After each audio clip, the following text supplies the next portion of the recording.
오늘 함께 나누실 말씀은 구약성경 시편 85편 말씀입니다. 제 성경으로는 865페이지입니다. 구약성경 시편 85편 말씀 우리 함께 봅니다.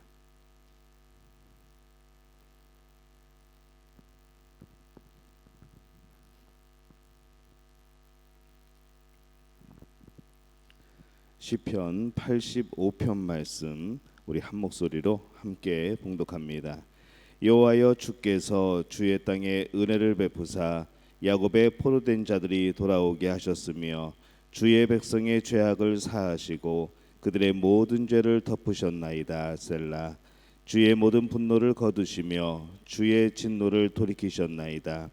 우리 구원의 하나님이여, 우리를 돌이키시고 우리에게 향하신 주의 분노를 거두소서. 주께서 우리에게 영원히 노하시며 대대에 진노하시겠나이까. 주께서 우리를 다시 살리사 주의 백성이 주를 기뻐하도록 하지 아니하시겠나이까. 여호와여, 주의 인자하심을 우리에게 보이시며 주의 구원을 우리에게 주소서. 내가 하나님 여호와께서 하실 말씀을 들으리니 무릇 그의 백성 그의 성도들에게 화평을 말씀하실 것이라. 그들은 다시 어리석은 대로 돌아가지 말지로다. 진실로 그의 구원이 그를 경외하는 자에게 가까우니 영광이 우리 땅에 머무르리이다. 인애와 진리가 같이 만나고 의와 화평이 서로 입맞추었으며 진리는 땅에서 솟아나고 의는 하늘에서 굽어보도다. 여호와께서 좋은 것을 주시리니 우리 땅이 그 산물을 내리로다. 의가 주의 앞에 앞서가며 주의 길을 닦으리로다. 아멘. 할렐루야. 하나님의 은혜가 오늘 하루의 첫 시간을 주 앞에 드리는 여러분 가운데에 함께 하실 줄로 믿습니다. 오늘 시편 85편 말씀으로 함께 은혜를 나눕니다. 이 시편 85편은 이 바벨론 포로에서 귀환을 배경으로 한 시입니다. 스룹바벨이나 느헤미야의 귀환을 이제 배경으로 하고 있죠. 이 시인은 바벨론 포로에서 돌아온 곳에 대해서 모든 것이 하나님의 은혜였다는 그런 사실에 감사하고 있습니다. 이스라엘이 힘이 있고 능력이 있어서 이 바사의 군대를 물리치고 해방을 맞은 것이 아니라 하나님께서 이 바사의 고레스 왕의 마음을 움직이셔서 이스라엘이 귀환할 수 있도록 명령을 내리게 합니다. 그래서 바로 이 하나님의 능력이고 하나님의 계획이고 하나님의 놀라운 역사인 것이죠. 그래서 1절에 보면은 여호와여, 주께서 주의 땅에 은혜를 베푸사 야곱의 포로된 자들이 돌아오게 하셨으며 이렇게 고백을 하고 있습니다.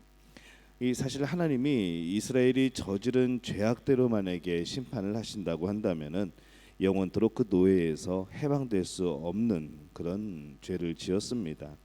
그러나 이 하나님의 은혜와 긍휼로 말미암아서 그 백성의 죄악을 사하시고 또 하나님이 덮어주셨고 또 그 백성에 대한 진노를 거두시고 또 돌이키시는 그런 하나님의 모습을 봅니다. 그렇기 때문에 생각하지도 않은 그때에 하나님께서 약속하신 그때에 이 바사의 고레스 왕이 본국으로의 귀환 명령을 내리게 되는 것이죠. 그래서 2절에서 3절까지 말씀에 보면은 주의 백성의 죄악을 사하시고 그들의 모든 죄를 덮으셨나이다. 셀라. 주의 모든 분노를 거두시며 주의 진노를 돌이키셨나이다. 이렇게 고백을 합니다. 그래서 이제 이스라엘은 이 은혜를 잊지 말아야 합니다. 특별히 이 포로 기간 중에도 사랑으로 보살펴 주신 또 계속해서 그들의 삶을 유지하도록 인도해 주신 그 하나님을 생각하면서 이 현재 어려움 또 그런 것들을 해결해 주실 것을 하나님 앞에 호소하고 있는 것이죠. 포로기 때에도 하나님이 함께 하신 것을 우리가 이 성경 말씀 가운데서도 많이 봅니다. 그 가운데서도 하나님이 보존하셨고 하나님이 역사하셨고 그들이 여러 가지 어려움을 당했지만은 그러한 가운데서도 그들이 끊어지지 않도록 하나님께서 계속 보호하고 계신 것을 우리가 봅니다. 이 하나님께서는 이 기도를 들으시고 또 구원과 평강으로 응답하시는 모습이 나타납니다. 그 모습 속에서 우리 용서받은 사람들은 과연 어떻게 살아가야 되는가 하는 모습들이 바로 오늘 말씀에 나옵니다. 먼저 시인은 이스라엘의 문제를 놓고 기도를 합니다. 이 고국 땅은 황폐해질 대로 황폐해졌습니다. 이 백성들의 심령은 피폐해질 대로 피폐해진 것이죠. 이런 상황에서 뭐 이제 정치적 수완을 발휘한다던가 뭐 그것으로 동분서주하지 않습니다.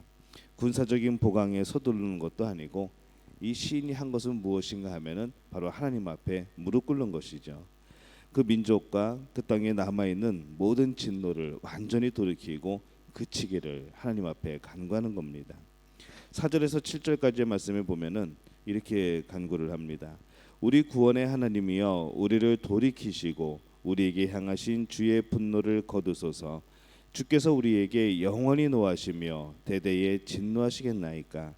주께서 우리를 다시 살리사 주의 백성이 주를 기뻐하도록 하지 아니하시겠나이까. 여호와여 주의 인자하심을 우리에게 보이시며 주의 구원을 우리에게 주소서. 이렇게 기도하고 있습니다. 이 시인은 하나님과의 올바른 관계를 회복을 하고 또 그로 인해서 이 하나님으로부터 임하는 도움 또 이 하나님의 인자하심 그것을 무엇보다도 갈망했던 것이죠. 어떻게 보면은 이것은 가장 나약한 방법처럼 보입니다. 뭔가 구체적이고 이 세상 사람들이 이해할 만한 그런 방법을 추구를 해야 되는데 시인은 그것이 아니라 바로 개인과 민족의 회복을 위한 가장 확실한 방법, 하나님 앞에 간절히 구하는 것, 하나님 앞에 구원을 요청하는 것, 하나님을 의지하는 것, 바로 그 자리에 서게 되는 겁니다. 인생 중에 죄 없는 사람은 하나도 없습니다. 모든 인생이 죄악 중에 잉태되고 출생한 그런 죄인들이죠.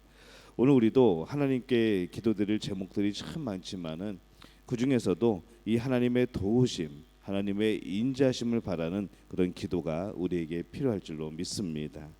이 하나님의 자비와 긍휼은 모든 사람에게 필요하지만은 특별히 이 하나님은 간구하는 자에게 주십니다. 오늘 그 긍휼함의 은혜가 우리 믿음의 가족들에게 임하게 될 줄로 믿습니다. 이 두 번째로 이 하나님은 이스라엘의 기도를 또 들어주십니다. 이스라엘을 다시 이전처럼 회복시켜 달라는 이 시인의 기도를 들으시고 하나님은 그들에게 화평을 주시겠다라고 응답을 하시죠. 그러나 이 하나님은 그 백성에게 무조건적으로 화평을 약속하신 것이 아닙니다. 그들이 다시 망령된 길로 돌아가지 않아야 된다는 조건을 답니다. 그러니까 이 망령된 길, 어리석은 길로 돌아가지 않아야 된다는 것이죠. 8절에 보면은 내가 하나님 여호와께서 하실 말씀을 들으리니 무릇 그의 백성 그의 성도들에게 화평을 말씀하실 것이라. 그들은 다시 어리석은 대로 돌아가지 말지로다. 이렇게 말씀을 합니다. 이 말씀은 조건이고 또 명령입니다. 이 이스라엘은 하나님의 말씀을 듣는 귀가 없었습니다. 들어도 금방 잊어버렸죠. 하나님께서 선지자들을 통해서 거듭거듭 훈계하고 경고하시고 말씀하셨지만은 이스라엘은 그것을 그때뿐 좀 지나고 나면은 그냥 잊어버리고 다시 죄악의 길로 행했던 모습을 우리가 기억을 합니다. 목을 뻣뻣이 세운 채 고집으로 일관을 했던 것이죠. 결국 그 어리석음이 이스라엘을 황폐의 길로 이끌어갑니다. 그러나 이제 모든 것을 용서하고 회복시켜 준 만큼 다시는 어리석음으로 돌아가지 말고 하나님의 말씀을 따라 살아야 된다는 그런 경고이고 또 명령입니다. 이 시인은 기도하는 중에 그 땅에 임할 회복 또 민족이 번영하는 그날을 바라보고 있습니다. 어려운 역경 가운데서도 하나님을 경외하는 자에게 주시는 그런 복을 미리 보는 것이죠. 어떤 복인가 하면은 이 어리석음에서 돌이켜서 하나님을 경외하는 자에게 이 구원과 영광이 만다는 것, 바로 그것을 보고 있는 겁니다. 이 하나님께서는 자기를 경외하는 자에게 복 주시고 평안히 거하십니다. 9절에 보면은 진실로 그의 구원이 그를 경외하는 자에게 가까우니 영광이 우리 땅에 머무르리이다. 이렇게 고백을 합니다. 이 구원은 교리가 아닙니다. 구원은 삶입니다. 우리의 삶으로 살아내는 것이죠. 이 구원의 확신은 공부를 통해서 얻어지는 것이 아닙니다. 물론 우리가 지식이 그 구원의 확신을 가지는 데에 도움은 되겠지만은 그것은 공부를 통해서 얻어지는 것이 아니고 구원의 확신은 말씀대로 살아갈 때에 주어지는 바로 하나님의 은혜인 것이죠. 여러분에게 이 구원의 확신이 있습니까? 있으시기를 바랍니다. 여러분 살아가면서 이 구원의 확신을 날마다 고백하는 그런 분들이 되시기를 바랍니다.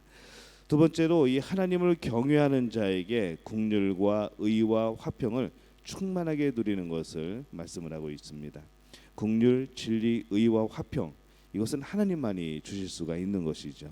근데 이것을 누리는 사람은 누구인가 하면은 바로 하나님의 자녀들이고 이스라엘의 백성들이었습니다. 국률을 받으며 살아갔고 진리 가운데 살아가는 것이고 의 가운데 하나님께서 붙들어 주시는 것이고 또 화평함을 허락해 주시는 것이고, 그래서 이 하나님만이 주실 수 있고 하나님의 성품이지만은 그것을 또 누리는 사람들은 바로 하나님의 백성들인 것이죠. 10절에서 12절까지 보면은 인애와 진리가 같이 만나고 의와 화평이 서로 입맞추었으며 진리는 땅에서 솟아나고 의는 하늘에서 굽어보도다.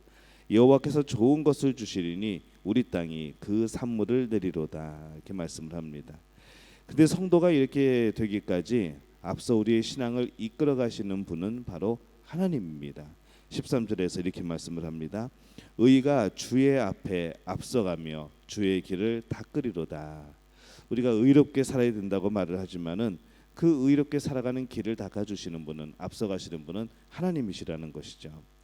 그래서 우리가 이 하나님의 백성들, 하나님의 자녀들은 온전히 자신의 삶을 주님께 의지하고 또 이 주님께서 지나가신 그 발자국을 따라서 살아가는 것이 우리의 삶의 모습이어야 합니다. 이스라엘은 주의 발자취를 따라 살 때에 하나님의 구원의 역사가 이스라엘에게 임하고 또 그 백성의 심령 속에 화평이 솟아나는 그런 소중한 경험을 한 것이죠. 우리도 이 주님의 인도하심에 철저히 순종하고 또 하나님을 의지하여 살아가는 그런 삶의 모습을 가진 우리 믿음의 가족들이 되시기를 바랍니다.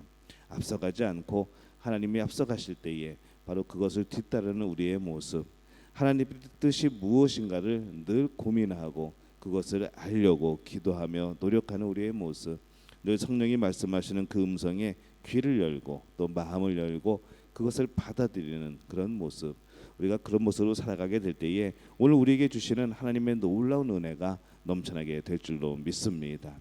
어려워지는 더 이때에 하나님께서 우리에게 긍휼하심으로 또 인자하심으로 함께 하실 줄로 믿습니다. 이 복을 누리는 우리 믿음의 가족들이 되시기를 예수님의 이름으로 축원합니다. 우리말 성경으로 제가 한번 오늘 말씀을 읽겠습니다.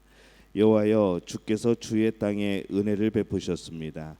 포로된 야곱을 회복시키셨습니다. 주의 백성들의 죄악을 용서하셨고 그 모든 죄들을 덮어주셨습니다. 셀라. 주의 모든 진노를 거두셨고 주의 극한 진노를 돌이키셨습니다. 오 우리 구원의 하나님이여, 우리를 회복시키시고 우리를 향한 진노를 거두소서. 우리에게 영원히 진노하시겠습니까? 주의 분노를 대대로 끌고 가시겠습니까?